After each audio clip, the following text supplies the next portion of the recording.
Welcome to today's tutorial on how to create a professional logo for your business in just 2 minutes. And the best part is we'll be doing it for free. I'm Malik, and in this video I'll show you a simple and effective method using canva.com. First, let's head over to canva.com in your web browser. If you don't have an account yet, sign up for free and log in. Canva is a fantastic platform that offers a wide range of design tools, including logo creation.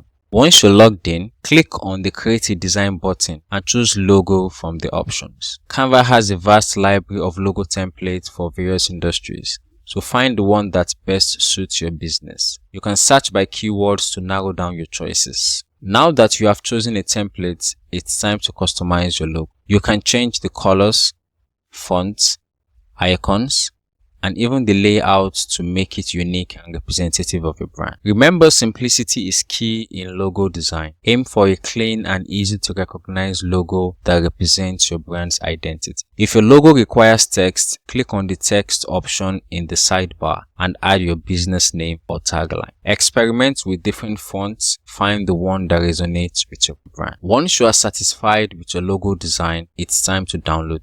Click on the download button, select the file format. PNG is recommended for logos, and then hit download. And there you have it, a professional logo for your business created in just 2 minutes using canva.com. With Canva's user-friendly interface and an extensive library of templates, you can easily create stunning designs for your brand without spending a fortune. Remember, your logo represents your business, so take your time and ensure it reflects your values and mission. If you found this tutorial helpful, please give it a thumbs up and don't forget to subscribe to the channel. Thanks for watching, and until next time, take care.